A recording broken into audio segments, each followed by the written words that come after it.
down with OTC?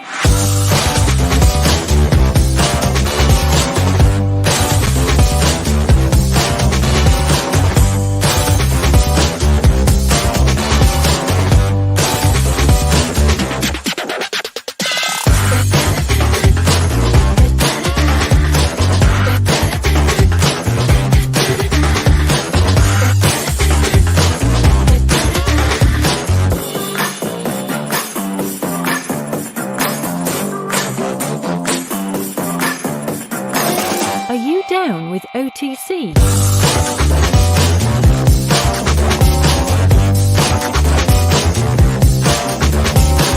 OTC. Are you down with OTC?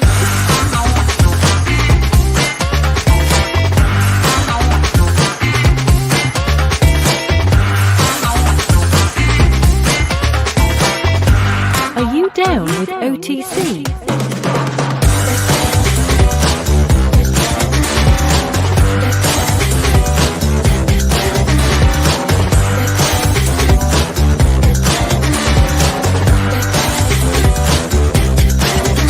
OTC. Are you down with OTC?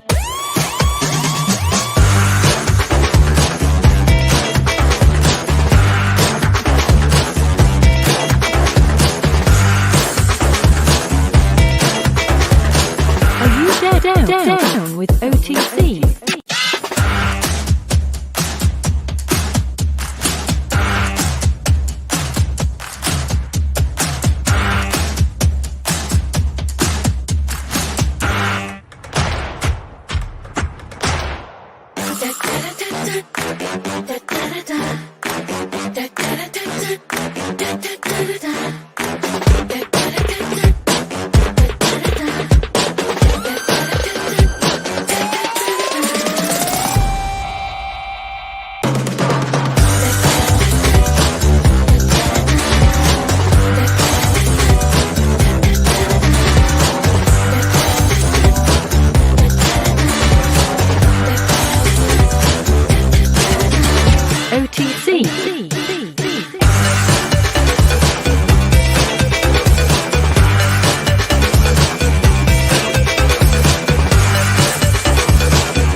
Down with OTC.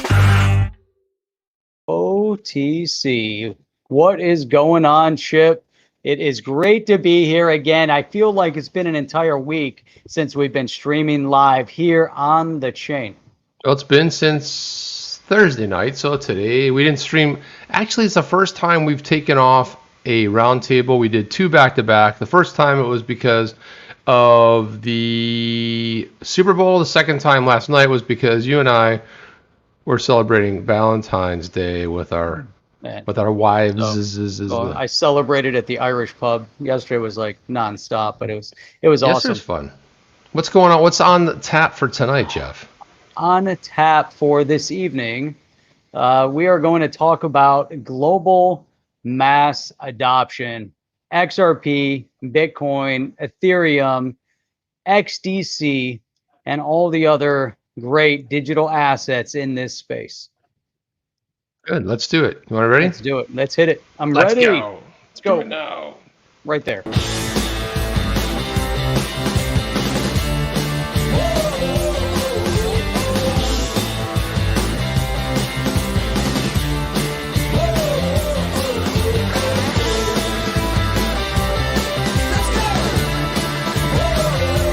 Welcome to On the Chain with Jeff and Chip.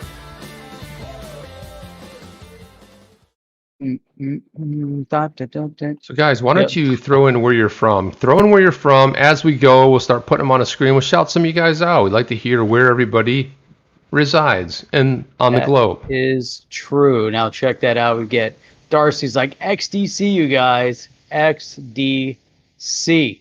I'm loving it. Man, I'm loving crazy. it. I'm loving one of those unknowns. And then you got Matrix over here right from the beginning. I love it. You know, he said global mass adoption. Adoption. That's a nice word. It's a new word. It is. It's a brand new word. I just invented it. See what happens when you take a little Global time mass off? adoption is always an interesting discussion. I keep telling my family and friends, they just don't get it. And it's so close, man. It's like right, I feel it. It's like right around the corner. What do you think? It is. Yeah. Well, you know what? You know when they get it? Like what happened to me and a friend. He goes, "How come you didn't tell me about this?" I said, "I told you about it 3 years ago. I told about it 2 years ago. I told you about it last year and probably about 6 months ago." He's like, "Yeah. Oh yeah. Okay." He's like, "All right." He said, "Kind of got it." So right now, Chip, I think the biggest resistance is Bitcoin getting to 50,000 because, as you put that up, it keeps like touching, backing off, touching, backing off. Ethereum's the same way. It just can't quite get to 2,000. It's just trying to get to 1,900 right now. And then, man, XRP has been holding strong in the 50s all week long. Right now, it's sitting at 55 cents, and it was up there in the 61, 62 cent range. So that is, it's good stuff right now. I'm just waiting, could there be another big pullback like the Doge at 5 cents right now? What are your thoughts? Well, my thoughts are, I did share a funny tweet about that today about the Dogecoin. What happens with people that invest in Doge? Let me see if I can pull this up real quick, Jeff. But it's not that I'm not down on Doge. You and I have both purchased Doge. We both made money on Doge. I'm not hating on it. I'm not saying, well, you shouldn't. But I'm simply just saying that, it's, you got to be careful. If somebody doesn't know anything about cryptocurrency and they get into it and they're like, hey, check this out. You know what happens? This is what happens. Let me show this on the screen. Now the sound isn't going to be important, Jeff, but what you have to focus in. Sound is important. Well, sound is very important. Let me put the sound on this thing, because if you don't put the sound on, then it's not that important. You can still do it without the sound. Yeah, but I think but now I'm starting to lean more towards the sound here. So let me see the sound. Let's do. I like this. Yeah, while you're working on that, GDLT is into the X. Oh, go. I saw this. I watched this without the sound. Yeah. So this is what happens to Doge investors right here. Typical Doge investor.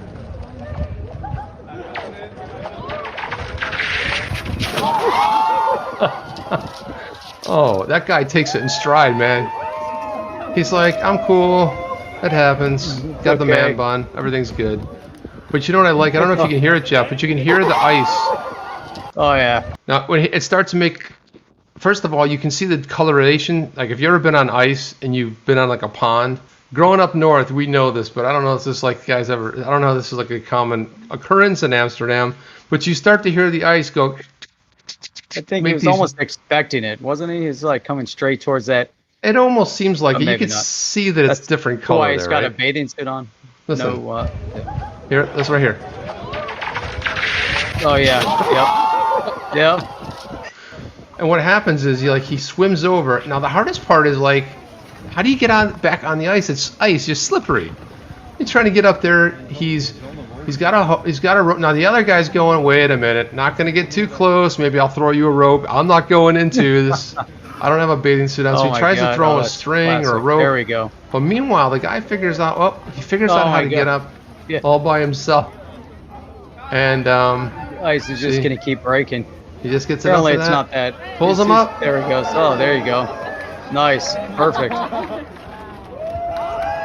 And that's what happens to the typical Doge investor. Is that what you're saying? It's like you're skating, everything's great, graceful, and then boom, you fall in, and then someone throws you the rescue rope and pulls you right back out to do it all over again. Well, that's what happens. You get in when it's 7.7, it's like 0.79, and it turns 0.8. You're like, yeah, and then boom, face first into the ice.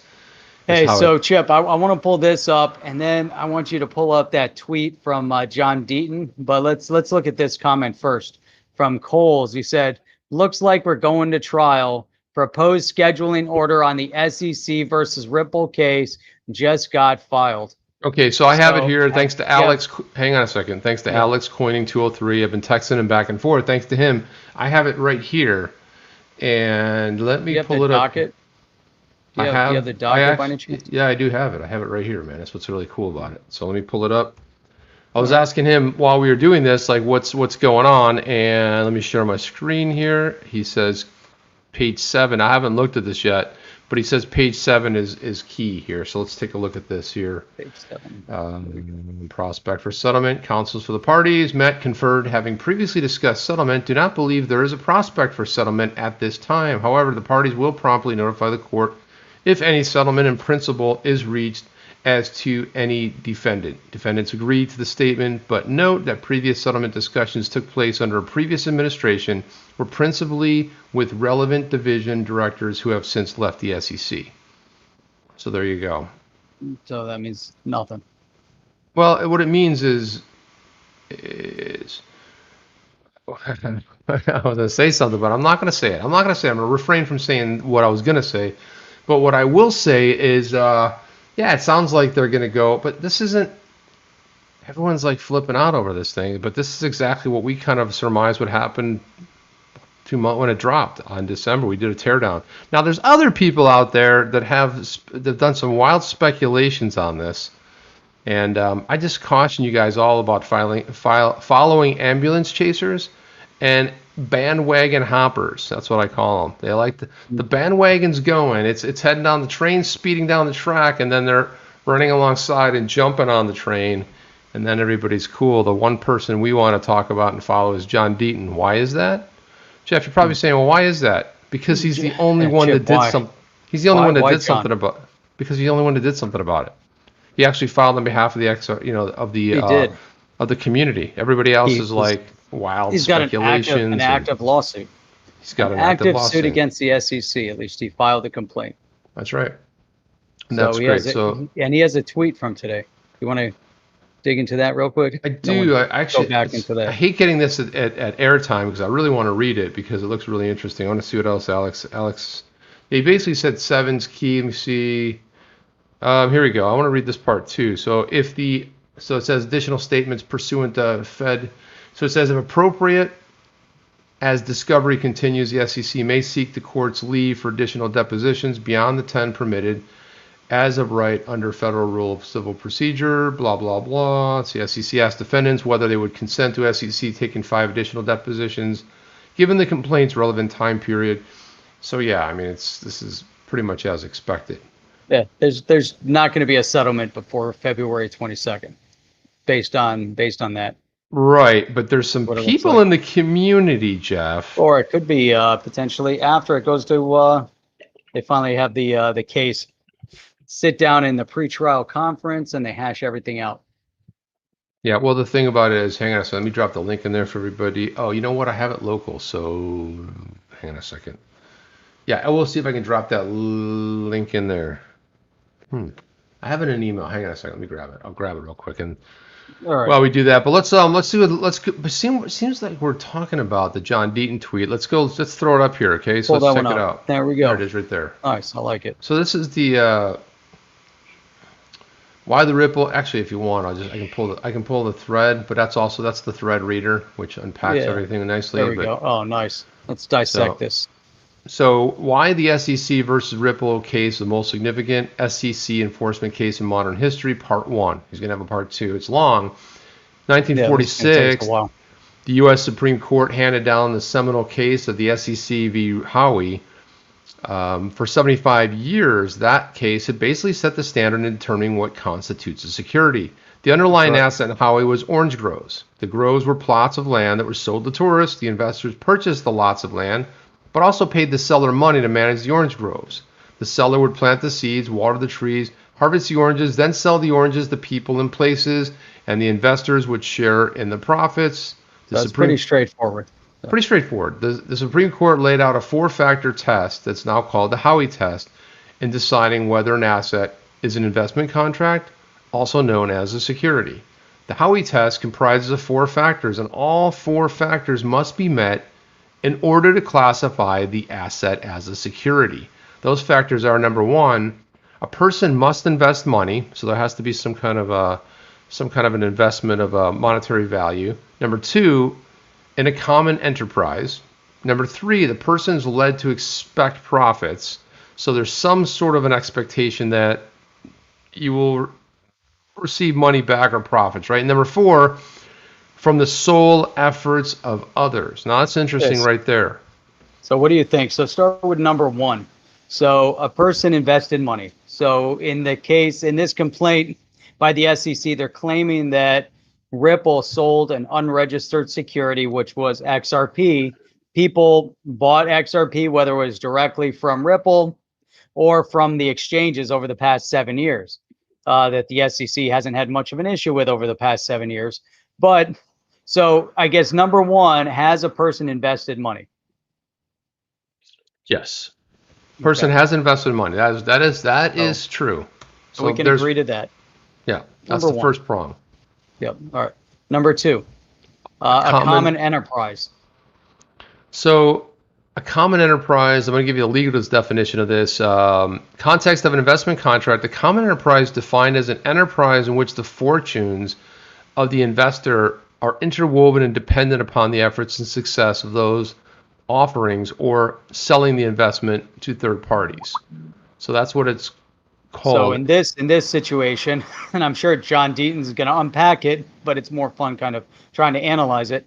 So the common enterprise in that case was the orange grove, and it was very specific to that orange grove and to those oranges. Correct. Yeah. And number 3, the person was led to expect profits. In this case, they absolutely were, because they didn't have to necessarily, they could purchase the land, but they didn't actually have to work it themselves, right?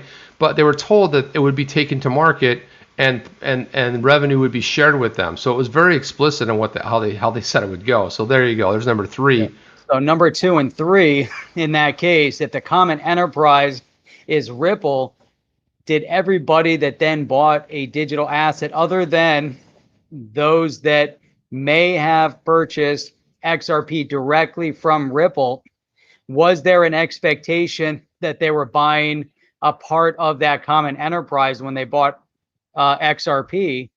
And I would have to say that the answer was probably no, because even though they owned XRP, there was no number 3, there was no expectation of direct profits from that common enterprise by owning the XRP, whereas other individuals may have bought shares and invested in the company Ripple, which was the common enterprise, with an expectation that if the company does well, that they'll be paid dividends based on the share ownership of the common enterprise, which is Ripple. Would you agree to that? Yeah, I totally agree with that. It's not an investment contract. Nobody who bought XRP thought they were buying Ripple. And then number 4, expecting profits. Okay, yeah. I mean, it's pretty well known if you invest in a digital asset, you're not doing it just because you like the name. I mean, but was it ever implied by the company that you would be expecting a profit? Now with the Howey company, the orange company, they did say that, yeah, you would, they take it to market and they would share revenue with you. So there was an explicit sort of an understanding that yes, you would for sure. But you're also not expecting profits necessarily. You're expecting that, like you said, any other digital asset in the space, whether it's Bitcoin, Ethereum, or any of the other thousands of digital assets out there, your expectation is that it increases in value, but that expectation of increase in value isn't directly connected to whether or not that common enterprise is doing good or poorly. Yeah, and the other part I think they're gonna have a hard time with is this whole number 4, which is the sole effort of others. So it's like, yeah, okay, there's going to be other people involved in it, but I mean, in this case here, you have a digital asset. Yeah, I mean, are other people involved in companies and stuff? I just don't see how. Let's roll along and see what Deaton says here. Let's see what Deaton says. It'd be great to see what people think also as we're going through this. Yeah, if you guys want to comment, put your feedback in there. Yeah, I'd like to do that too. That way we can flash it up on the screen right there. I know. So it basically says the Supreme Court, in applying the 4 factors, concluded that the orange groves were securities because the investors did nothing. They never visited the land, they never procured the trees, they never took possession of the oranges or did anything except investment and wait for profits. But that is not true, Jeff. That is absolutely not true, because I did respond to this, and I'll jump into that too. I mean, it's 99.9% true, but we'll get into that. after Howey, there have been a progeny of cases wherein the four-factor test was applied. Some of the highlighted assets included oil drilling rigs. That's hard to say. Oil drilling rigs. Okay, so then whiskey Especially barrels. if you had your whiskey barrels ahead of time. I like that. He's got a little, I don't know what the little beavers, whiskey barrels, beavers, and payphones. Payphones. In all three cases, like in Howey, the investor gave money, sat back, collected the profits. And all, okay, let's do this thread thing here. Here we go. How do you collect? Well, I guess There's the payphone right there. Go ahead, call me. What was that last one? Holy cow, I gotta scroll through it. Yeah, blockchain. These payphones to blockchain technology and digital currency. We need Congress to act, but that's like waiting for the ground to dry during a hurricane. We need congressional action not only for providing clarity related to the digitalization of different assets, but also authorizing and or limiting which federal agency should govern the use of the digital currency. When Congress fails to act, we need leadership at the SEC to provide regulatory clarity. Ripple's begged for such clarity for the last several years. Hell, Hester Pierce is begging for it now. All right, hang on one second. Let me put this comment up because this kind of fits nicely into what. So if I trade pounds, Great Britain, for US dollars on the expectation of making a profit, which you can do on the foreign currency, you know, if you're in the FX market, you're basically, you know, leveraging currencies. Thus, you know, means that the Fed is selling me an unregistered security. It's exactly the same circumstance as those of us buying XRP or any other digital asset. I agree. You know, so if you're buying a digital asset that's increasing in value against another asset, then it's currency. I mean, they are currencies. There's currency trade. There's currency exchange. What do you think, Chip? I mean, would that be a similar argument, even though there is a utility to the digital asset? I guess there's a utility, you know, beyond just buying stuff. But I think if we stick with the complaint, the complaint specifically, the SEC v. Ripple, the complaint alleges that two people, Chris Larson, Brad Garlinghouse, sold unregistered securities back in 2014, right? What's going on, Tony from Thinking Crypto? He's been killing he's been doing some amazing interviews, by the way, guys. His interviews are just phenomenal. Best around. No doubt. Best around. And, you know, one of the things that we have to like focus on, now they didn't allege that there was any fraud. They didn't allege that they didn't even bring fraud up anywhere in the complaint. They're just saying back then they sold them. And when Ripple went to in the complaint itself, it talks about Ripple and a money transmitter. Ripple and the money transmitter being MoneyGram. Ripple had to go to the SEC and say, hey, can we have permission to invest to get take a 9% stake in MoneyGram? They said they could, and they knew that they were going to do it with a digital asset. They knew XRP was going to be involved, and they knew that as soon as they sent that to them, they sent that across in 4 seconds, whatever that, you know, how much, I don't know if they gave them it in troughs. They knew exactly what MoneyGram was going to do. They were going to sell it because that had a value to it. So that's why I think that this whole thing is a lot about nothing, because it doesn't mean that XRP is a security today. Now, it probably was a security back in the day, but you still got to be able to prove it in the court of law, right? But now, today, there's so many ways to prove that it isn't a security, especially if you start talking, you know, that's why Ripple famously filed for the FOIA request, Freedom of Information Act, to get the actual documentation about how the SEC arrived at this whole idea of Ethereum not being a security. Hey, Tina Hall. It's been a while. Tina Hall missed everything. It shows up. You missed everything. Thanks for showing. No, we're just getting started. So it says, while executives like, you know, Garlinghouse and Chris Larson and Stuart Aderati and Joel Katz, which is David Schwartz, pleading for the regulatory clarity in the U.S. the last 3.5 years, the rest of the world joined the 21st century as it relates to the digitization of assets. The UK's Financial Conduct Authority, known as the FCA, unlike the SEC, provided clear guidance to investors and businesses regarding crypto assets and digital currencies. The FCA stated that the crypto fits into several brackets: A, security token; B, a a utility token, and C, an exchange token. A security token is like a stock. And this is the one I like the best, Jeff. I don't know what your thoughts are about the FCA and the way they have a way to categorize and put it in a specific bucket. I think it's important, if you to break it down, because, and this goes back to the idea that digital assets have different utility.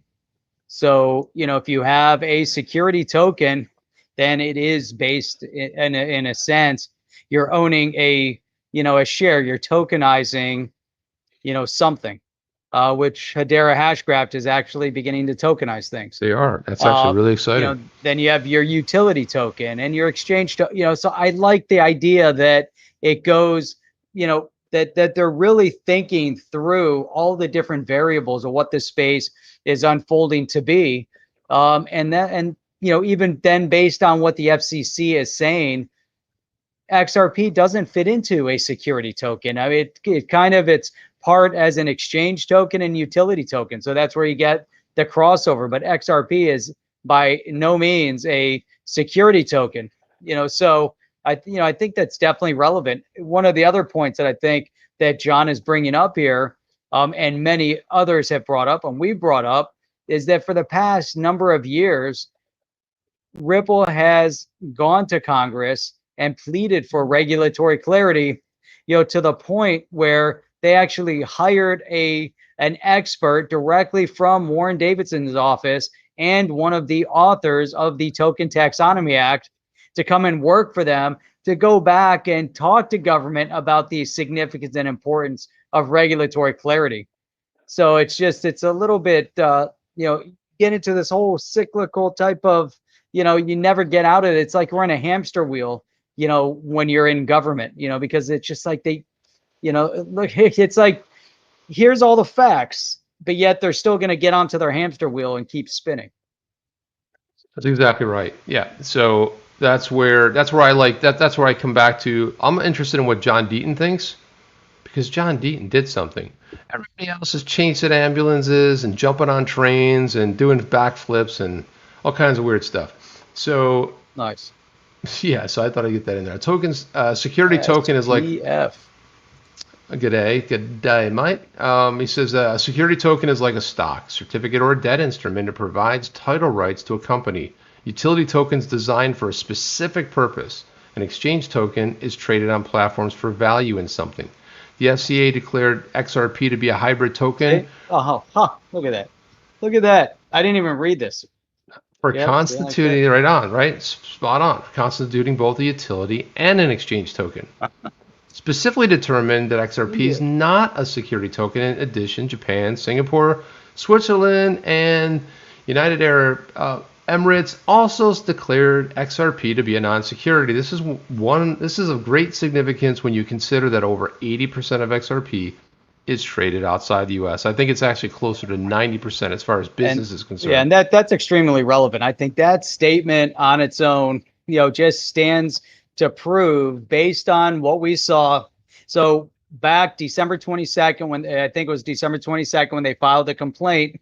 Was it? Oh no, was it December or January? December 23rd, yeah. 23rd. But how did? Because they responded, right? So, so when they filed a complaint, when the SEC files the complaint, we saw, the whole market was trending in a positive direction. XRP trending in a positive direction. XRP had gone over 60 cents as the market was all climbing. SEC files their complaint. I think you got a lot of confusion and a little discontent and a little panic globally because what we saw was there was a little bit of decrease in the price of XRP at that point, bringing it back down to around 20 cents and under. And I actually, at that point, I thought it was in a free fall, maybe back down to 10 cents. I thought it would touch 10 cents and come back, because I think it hit the 15, 16 cent mark briefly. And then it's been kind of steadily crawling back up now that it's back at 55 cents. But what it's showing us, and what John Deaton is sharing with us, again, really specifying that 80 or 90% of all the trade volume of XRP is global. It's not just in the US. And that means that XRP has taken on, it's a different entity. It's not what the SEC is trying to make it out to be. And I think it's a very negative perspective that the SEC would then be taking, unless they have ulterior motive for bringing this suit, which we've discussed many other times. By the way, Jeff, I saw this flash on my screen. I get super excited for a second. I said, chip index is up 10.6. I was like, oh, wait, that's not. I always see my name on everything. Chip. I was like, wait a minute, this is exciting. The chip index is fired up. It's like, oh, that's the chip maker index. All right, different index. But I got super excited for a second there. I was like, yes. And so he goes on to say that, I want to get to this part here because he talks about this. It's an utter disgrace that Jay Clayton, acting chair, Heron Lee, and the SEC enforcement waited 8 years to bring this incredibly significant enforcement action. Previously, I brought up the fact that Jed McCaleb wasn't sued. More important, the SEC hasn't sought an injunction to prevent him from selling his billions of XRP. But see, Jeff, I actually think this is a great indicator because they would have gone after Jeb too, because Jeb actually was a co-founder. Brad Garlinghouse came later to the party, but Jeb was a co-founder, right? He was in on that. And the guy's got a brilliant life, right? That whole Mt. Gox thing burns to the ground, burns everybody involved with it. He comes out smelling like a rose. Then he jumps into the Ripple seat. He gets all this, he does his little time there for a year and a half, whatever, and he jumps over. The guy's like, Teflon, man. Nothing touches him. But, like a magnet. But why? Yeah, magnet for success. So he's all, and that's great, man. The guy just he just attracts great things to him. Now, when I look at this, I think this is exactly right. So John's making a point here. Is like, why haven't they gone after one of the co-founders of the company? Why didn't they go after Kidd? He was another guy early days who got a ton of it and sold a lot of it. I don't know exactly. It's not none of my business how much he sold, because they're not worried about what he's selling today. They're only worried about what's going on right now. But we're only worried about what's going on right now. The SEC is alleging that they sold unregistered securities 7 years ago. But you see, if that were the case, they would have gone right after Jed McCaleb and said, hey, buddy, we'll have an injunction against them or something. But it's very telling to say that they don't think, even the SEC doesn't necessarily believe that it's a security. Why? Because they okayed the deal with the money transmitter for Ripple to go ahead and buy 9% stake. They're cool with Jed McCaleb dumping his 50 or 60 million that I've been reading about every day. It's like he's dumping something else. So I actually think this is good news. I actually think it's great news. I don't think but it's bad in the sense that they dumped this and crushed the marketplace. They just crushed it. Yeah, I agree. Yeah. Hey, before we go on with that, let me just break here. Robert Corbin is volunteering to help us get Gary Gensler on the show. Yeah, I'm all right there. Completely down, Robin. Maybe Gary Gensler. He's offering Gary Gensler as a guest on the show. I don't know, but I think you might be reading a little too much. I think he'd say you need a guest. No, Gary Gensler's the guy. But yeah, I mean, Robert, if you got some connections, buddy, please. Yeah, we'd love to bring him on here. We would be happy to. And Wade here I saw this come up. Just tokenize the XRP security. If it's that, there's always a way around. Besides, the SEC has not filed a lawsuit on our XRP, just Ripple's XRP. And I wanted to thank, this is Alex Coining 203. Chip, Jeff, did you see me? Hi. That's an awkward way, the best one I can do. Yeah. Well, I want to thank you, Alex, for sending that over. I just have, I needed to get your feedback on that before you put it to bed. Yeah, tokenized XRP security, if that is that, it's always a better way around. Yeah, I'm sure, it's fun to think about that, but it's not a security. So I do believe it was a security at one point because it was not decentralized, and Ripple had total control over it. Potentially make an argument that it was, right. Well, I would say they got to still raise money. But you have to prove it, Jeff. That's the whole point. If it was indeed a security back then, it's no longer a security. Let's put it that way. That's the better way to say it. If it was, I doubt that it still is. Yep. So where were we in this whole thing? Well, you know what? Let's jump into some other stories. Let's kind of come back to this because this is taking up some time here. I want to jump into some other XRP news here because I think there's some good stuff happening. Bring it up. Let's see what else we got. Well, I did want to say this because, by the way, the Howey test, this is I responded to his long tweet, but Justice Frankfurter, there were two people that dissented, but Frankfurter wrote the dissent. He was a justice. And he said that land buyers were permitted to inspect the land before they purchased it.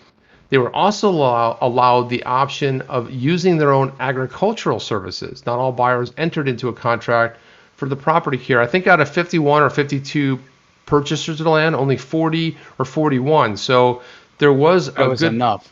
There was enough, but still, but what he's saying here in his dissent and not agreeing with the fact that it was a security and coming up with this monumental Howey test saying that no, that some of them couldn't, a lot of the buyers went and inspected the property, kicked the tires, kicked the dirt and checked it out.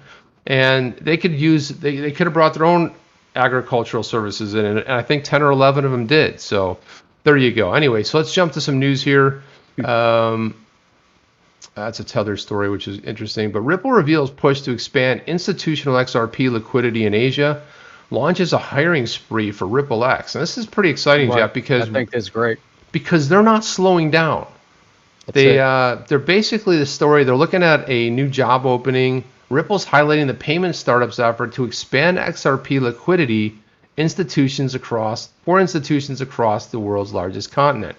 In the listing, it says it's looking for a manager whose institutional markets will play an instrumental role in the company's effort to expand its reach in Asia Pacific market. What do you think about that? I think it's interesting that it's happening right now. Think about what's going on between SWIFT and China right now. So SWIFT is setting up a China branch office. There's some rumblings, or at least there have been, that China kind of has an ulterior motive for wanting SWIFT there, which is being able to facilitate the rollout of the yuan, or potentially even the digital yuan, to be used on the global stage. And that's one of the reasons why SWIFT is over there. I mean, obviously there's a lot of other possibilities, but to me, that's probably one of the bigger ones, or at least be regional. Because China, through their Belt and Road Initiative, has been trying to get dominance and influence in and throughout the Asian countries. So I think there's that. But then with Ripple going over there as well, I mean, there's obviously a ton of business over there. You got to get there. They got to develop it. And we know that, just like we were talking about, Asia is a huge market right now, for Ripple, as is, coming and stemming out of what's going on over in Japan. That's a great way to connect the dots. I think that's a really good way to look at that, because I mean, part of it's just liquidity and expansion into Asia Pacific, right? But I think the other part is really key here, because this one kind of took me by surprise. It said the San Francisco-based company is also launching a new round of hiring for its investment and development arm, better known as Ripple X. Now check this out. It said they're looking for a director of engineering, a senior software engineer, and staff DevOps engineer, right? Nice. Because they're looking the senior product manager for a decentralized finance, who will spearhead initiatives to improve and create new products within the Ripple X platform for DeFi. Right. So they're basically opening it up. Right, something's going on, right? And this is cool, because you start reading some of these job openings. Director of engineering, who's going to hire a bunch of engineers. You got a senior software who's going to work with that. So they're getting into the DeFi space.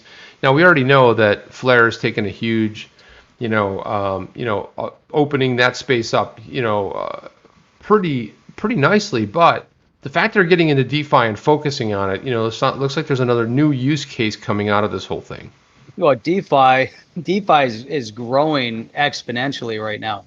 Everywhere you look, there's a new DeFi platform. Something is going on in the DeFi space, and you're going to have to start really reining it in a little bit in order to, I would say, allow the space to mature. I think the space is very immature in the DeFi space, still brand new, and it's a little Wild West-esque. But we're starting little by little to bring it in, because in order for DeFi to really have the impact, it's going to start rolling out on on the business scene. You can have more adoption at the corporate level. It's not just about investing and trying to make a big hit. It's going to be about how can they absorb it for all these other things that we're talking about, through the smart contracts, tokenization of securities, tokenization of anything, And there's all these other, variables that go into it, savings. Imagine if you can start removing the banking, all the banking personnel, right? And simplify, but yet there's still a Ripple or a bank or a third party entity that's still orchestrating. So you need it. You need someone that is mature to be able to handle what's needed. Potentially. So this one here, this is pretty cool too. XRP supporter SBI Holdings plans to form a cryptocurrency joint venture. So they're setting up a JV arm, and they're in talks right now to set this up with international finance firms. So this is important because they're now branching out, beyond Japan, right, in Asia as well. So they're going to go international. Hang on, let me get rid of this privacy notice. They'll see this common thread though. What they're looking at, they're going after these international financial firms. They're bringing the digital asset space, they're bringing crypto to the financial firms. And the financial firms are the ones that are blowing it up. This is where we get the global mass adoption, because you can stay at the retail level all day long.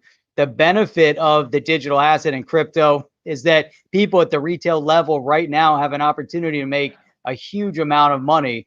As this orchestrates, I believe people still will, but the financial institutions are going to bring this thing mainstream, for total mass adoption. And that's the direction we're seeing it going. That's where Ripple, their solution, even if the Ripple board ends up getting changed out, the RippleNet software, what they're building, this momentum is so much bigger than those two guys. So if they had to step down, if Garlinghouse and the other one had to step down due to the SEC case, and they had to bring another CEO in to replace him, it's going to keep growing. It's going to keep going, or you get a big sidestep and you see what's going on over in Japan, kind of take a lead right now over in Asia. But it doesn't need what's going on. It's impressive. Yeah. And, that's what I want. There's this one line here where, so he did this interview with Reuters, and Yoshitaka Kitao, obviously we know him as the CEO of SBI Holdings, he said the company's merger and acquisition arm, the M&A strategy, is not like taking a minority stakes in several companies. SBI is planning to partner with leading crypto firms around the world, and this is what a joint venture is. And Jeff, I don't know if your company's been involved with this, but I've certainly been a party to joint ventures. A joint venture is like beyond. It's a partnership. We usually take some sort of a. Thank you, Barbara Taylor. 13 more likes. We'll hit 100. Yay! Thank you, Barbara. Appreciate that. But a joint venture is a little bit different than like a partnership or taking a small minority stake. Usually JVs have a 50-50 or they have some mechanism for how things are going to get done, and they can, depending on the way they're drafted, because I've been a party to a bunch of them, but the JVs are important because if you have a joint venture with another organization, man, you have a lot of clout, especially if you bring two organizations together. Now, what do we know SBI to be very vested in? XRP, right? So look for them to start creating stuff, and you got SBI, you're a company, you're out there, and you start a JV, and usually it's a business line, or it's adjunct to what you're currently doing. In other words, because you might have like a JV just for this one sort of thing. You're doing your business, they're doing their business, but you have a joint venture for one area, and that's what makes it powerful. You get two big organizations together, and it's going to be massive. So I'm telling you, man, this, Kitao is basically taking this global. He's saying, okay, let's take this puppy global. We've got we basically have our, XRP. We've got a whole foundational thing. Let's go find some companies to go partner with, which is freaking amazing. I think it is, everything you're talking about. I've been going through a JV since July. And it's been interesting. It's been an interesting experience, but I think it's going to benefit everybody in the long run. It's definitely something that's I don't know. Anyhow, so what was I going to say? Oh, so Sir John showed up here a little bit late. Way to go, Sir John. I don't know how I mean, what is it, like 4 o'clock in the morning over there? So it's like this guy's constantly going. You know what I think he does? I think he takes a nap. Then he wakes up, and then he comes up on the show, because it's too late and you got to get your rest. It could be, but I got to tell you, I did a really cool chat this weekend right after your stream, Jeff. Sir John and I got on. We're trying to develop the online on the chain community over on Clubhouse. I've said, guys, reach out if you need an invite. Sir John and I got on there. We started talking. Some other people started showing up. Was really cool. Also, James Rule XRP was on there. It was just a lot of fun. I've hosted a couple of these rooms over there, and it's great because it's more dialogue. It's not hearing. You can hear 7 or 10 or 15 people talk about stuff, and it's interesting to get people's takes. You throw a question out. Like one of the coolest questions we threw out, I was like, "Hey, what's your diamond in the rough when it comes to a cryptocurrency? Like, what's that hidden gem you have in your portfolio?" And people were talking about Doge. it. No one mentioned Doge, Jeff. I'm gonna be honest. Nobody mentioned Doge. Man, Nobody mentioned. Doge was my hidden gem in the rough when I bought it at 0.001. Well, it was back in the day, but I was like a couple years ago for me. But XTC was one of mine that I'm happy to see it's about to hit 2 cents. So XTC is another one. Yeah, I like that one. That's another one too. And I think it's important to talk about. We talk about Cathie Woods a lot. She is a fund manager, but she's just a brilliant woman. She runs the ARK funds, and this is a good bit of news because we talk about mass adoption a lot, right? And Jeff, there was a FUD article that I shared with you that was kind of do you remember that? It was a bit insulting. Basically he said, what did he say? They have too much, they're holding too much money. They have too much cash on hand, and there's not going to be cash on hand. It's kind of like the turn of the century, the guy that ran the patent office had said, this is stupid to have a patent office. Everything that can be invented has already been invented. Something, I'm paraphrasing, but the guy was alleging in the article that Cathie Wood's ARK funds had too much cash on the side and on the sidelines. There wouldn't be enough to invest in. I'm like, come on, man. That's ridiculous. Anyway, so ARK Invest. She's crushing it. All of her funds are crushing it. And she has been crushing it for years. 4 years, Jeff. Yeah, she is the superstar. And it's amazing when you look at her portfolio. There's other YouTube videos that are out there. All they do is follow her funds and talk about some of the key stocks that she keeps, buying and selling in the funds. And then people go out and try to duplicate what she does on a small scale with just some of their stock investment. I think it's amazing. What she's doing here. So here's her spending money. So it's like the fund manager ARK Invest scooped up more shares. The Grayscale Bitcoin. They're big in Grayscale. Yeah, so they're huge in the Grayscale, knowing for having one of the hottest hands. Cathie Wood's ARK seen its assets under management balloon 5-fold, thanks to it. Now, if you're lucky enough to have that in a 401k and you were an ARK, you made a little bit of money. Indeed, the ARK Innovation Fund delivered 39% returns on average, and a giant ad, Jeff. Oh, look at that! eToro invest 1,000 and get $50. So there you go. There's the Bitcoin Trust right there, man. It's pretty amazing. Look at that. So I thought that was pretty good. She's doing, I like news like that. She's doing an amazing job. She has an amazing team over there, and I don't know, not investment advice, but I would recommend people go and investigate her and check it out, and see if they can look at, just go to ark-invest.com. It's really cool. A lot of great things. She's got a lot of funds. So there was something else here. I don't know if you got this open. I can't share my screen because. Well, tell me which one it is, Jeff, and I'll open it up there. I don't want to lose you here. Which one are we talking about? Big ones here. There was the one with Michael Saylor. Oh yeah, I got that one. Saylor, stampede of corpse investing in BTC. Yeah, let me pull that up on here. Holy cow, man. I just. I'm gonna try a brand new browser. Something. That's so weird, the Sailor one. I had that one queued up too because I wanted to look at that, and who knows what happened to it. Yeah. I can just go into the Keep and pull it up. Which one? Where was it in the Keep? It's a capital letter, stampede of corpse investing in BTC. There it is. Got it. Yeah. All right, let me open this. So we can pull up a few around there. There's a good one from. There's 2 down underneath the Ripple one, finance.yahoo. That's another good one. But this one I thought this was just spot on. Go up to the title. The title there. There you go. That's all we care about. No, but I find this news. It's kind of a little bit uplifting. at a time when, we've talked about him a lot. Michael Saylor, CEO of MicroStrategy, invested $1 billion into Bitcoin, currently valued at $3.5 billion. Then Elon Musk with his 1.5. But there's a lot of naysayers out there in the financial space that keep attacking him. And he's saying that, was he the first? No, he wasn't the first. But what he's seen right now is that there's obviously based on that title, a stampede. But there's a lot of corporations that have been looking at Bitcoin and are serious about getting into Bitcoin and are getting into Bitcoin. And obviously going through grayscale is one way for people to do it and companies to do it as well, or even some of the investment funds like ARK gets into it that way. But look at this. Last week we had 7,000 different firms attend our Bitcoin for Corporations Summit.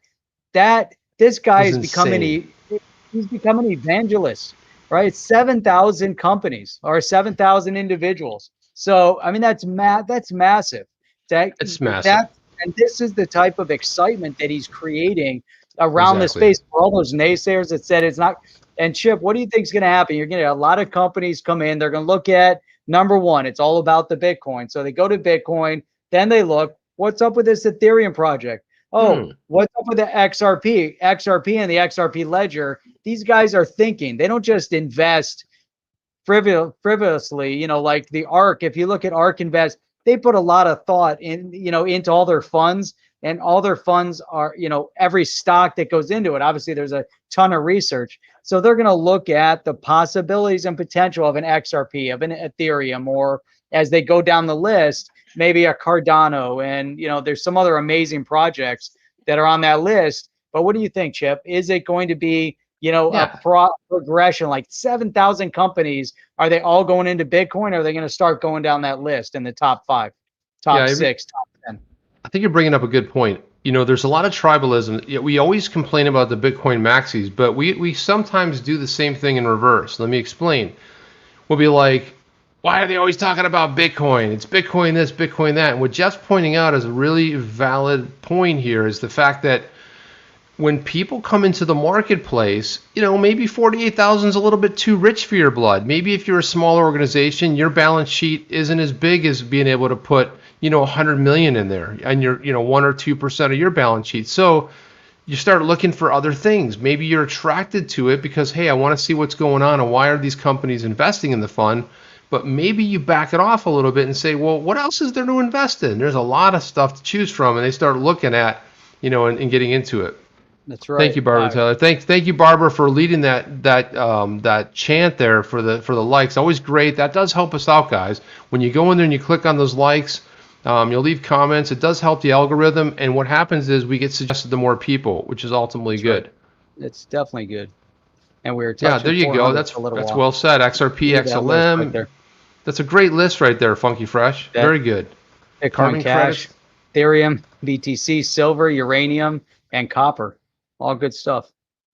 But, carbon credits, people are going to invest in carbon credits. And if you can buy and sell carbon credits, hey, people are making money on it, and they're buying into it just because of what the name is, thinking that it's actually, Uphold. It's amazing. Yeah. Big ideas. Oh, hey, you know what, Chip? Remember, I was telling you I was a little bit frustrated because I bought some stuff over on Uphold, and my account immediately got flagged and went into review. And then it said that it was restricted. My Uphold account was restricted. And I'd been reaching out to support, and I wasn't able to get the review and the restricted unlocked from it. And in part, I found out today that it had to do with some AML stuff, just based on the amount of money I moved over there. However, man, JP jumped in immediately and helped out, got somebody on the case, and they got it resolved. I swear it was probably like within 10 minutes. Dude, I want to do one thing right here. There's Deaton, K3, 75, 9, and 17 other digits. He says, dude, you never read mine. LOL. And I just did. So there you go. It's all on Twitter. So we just did. But I wanted to look at this because this is like the big ideas. This is just a I love it. That's awesome. Yeah, well, he's over there on Twitter, so I wanted to shout him out. We do see it. I don't always put them up there, but this is some of the big ideas: deep learning, reinvention of the data center, Virtual worlds, digital wallets. You notice that's number 4. Do we have Bitcoin fundamentals? What are we looking at? Bitcoin preparing for institutions. Yep, nice. Right. What is this? The big ideas of 2021. This is the ARK fund. This is Cathie Wood's document she put out about 2 weeks ago. Okay, there we go. So what she does, she kind of chronicles them, but I got to tell you, man, this deck is so well prepared and so well put together. I'll just fly by it, but I wanted to get to it's really easy to read. There's a lot of information packed into like a slide that's very easy to consume. So they're talking about, the ARM could become the new standard in the cloud. So that's what's happening too. She's talking about data centers are changing. This is going to be. I got the genome too. I like the genome. This is going to be big, right? So anyway, it kind of like goes through. Then the next big one's virtual worlds, and they believe the monetization of gaming will increase. Oh, I like that. Yeah, that's big. Look at how this right here, talking about gaming in 2025, plus 20%. So they know where they're identifying the right sectors in the industry to know where to basically put the money, which is great. And this is why. These are good funds, mean, again, if you're up 40% in a fund, and you have your 401k there, man, you're rocking it. Dude, it's amazing. I mean, it's amazing to see what she's able to do. Hey, check this one out. I'm trying to find where it is. If I can't find it quick, because you brought up gaming, and it's not. I don't even see it on the list. I might have deleted it by mistake. I'm just looking for the one on Roblox. Oh, there it is. Oh, I have it. Yeah, I have it. Yeah, pop that one up, because gaming, this is big, because here you're talking about, and Roblox has its own asset, as many gaming platforms have their own asset that you can buy, and they win it, spend it, whatever. I want to see the digital asset space in gaming. And I think what that ARK article was talking about, specifically moving something like a Roblox. Now, Roblox, they just went through, they had to reevaluate how they looked at their profit. They were getting ready to do a direct listing in February. They've now pushed it back till March. They were supposed to do it in January, and they were going to do an IPO in January, pushed it back for direct listing in February. Now they pushed that back to March based on this, but this is big. And what ARK, the ARK fund was tapping into, Chip, is the power of gaming. And Roblox is probably one of the, biggest gaming platforms on the computer for a certain, age category of kids. Huge. And it blew up over the past year over year. Obviously, more kids are at home more often, so they're playing more. But this is also showing that trend. And the one thing, Chip, that I know is that kids don't watch TV anymore, but they play games, and they're in a social environment on the games, and they watch YouTube videos, and that's what they do. And this one, man, it's exciting. I want to see where it goes when they do their direct listing next month. I'm prepared. No idea what's going to happen. I don't know what it's even going to come out as. It might come out at a high listing right away. But what are your thoughts on all? I was just saying, it's amazing when they say this doesn't happen very often. They said the revenue for the first 3 quarters of 2020 was 613 million instead of 588. It's like they even underestimated their own growth of what they were actually doing. And so it revised net loss for that period is 194 million. It previously been reported at 213. Obviously, they're adjusting for the increase bigger than what they thought. And I got to imagine this is only the first 3 quarters of 2020. Going into Q4, and now we're halfway through Q1. So it's going to be pretty interesting to see, essentially how this thing sort of like, I guess, how it ends up coming out. I was just searching for another word there, but it expects to list on the New York Stock Exchange. So that brings us to another story, Jeff, that I think was a real important one that you found here. And give me a second here to pull it up. But here it is right here. This was a mind blower right here, because Florida could potentially play a role in this. Oh, this is big. Yeah, the CFO of Florida up there in Tallahassee actually wrote a letter to the head of the New York Stock Exchange. Yeah, because they want to go there. So they're looking at exiting New York, and they've got a good reason why they want to exit New York too. And this is the reason. I don't want to get into, well, listen, there's a reason that New York and California are failing huge. If you don't know what I'm talking about, that's all right. There's a really good reason why they are failing on a epic level, and the New York Stock Exchange doesn't want to have any part of it, you know. And I actually think they will leave because here, where's the one point where they talk about it, Jeff? Scroll back up one paragraph up. You skipped it. Go down a little bit. No, there down, down. Right there. down. Here we go. Right there. Here you go. Yep. It said they remain the center of gravity for the financial industry. Many employees of Wall Street firms are migrating to Florida, Texas, other states with hospitable tax policy, she wrote in a column. Listen, man, here's going to be my 3 cents on it. If you tax people to death and you treat them like you run a nanny police state, it turns out people don't like it that much. Turns out people like to be free people. They like decentralization. They want to be, if you're living in New York and you're oppressing people by not allowing them to, and there's a good discussion earlier.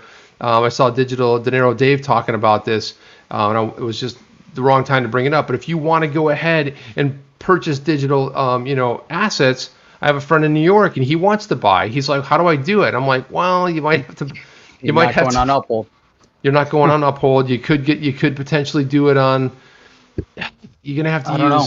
Yeah, but that's a good point. You know, I mean, it's New York is stifling. I think one of this whole issue that we've had over the past year, Chip, has awoken the people in New York to realize that they're paying ridiculous amounts of rent for ridiculously sized apartments, and they're, although making big, in some cases they make a lot of money, but the amount of money that they're spending on those resources, meaning their living expense, outweighs their income. And so, Chip, that's why all of these employees are fleeing and they want to come to New York. They realize they can work remote. Why would they be in New York? It doesn't make any sense. No, it won't. The thing about it is, and there was a really good, here's a good article too. This is, now you remember when they said that, remember Google said they were going to allow people to move like somewhere else and wanted to like cut rent and want to go live somewhere, but they were also going to, this is what I hate. They were going to adjust their salary for their living. Look at this.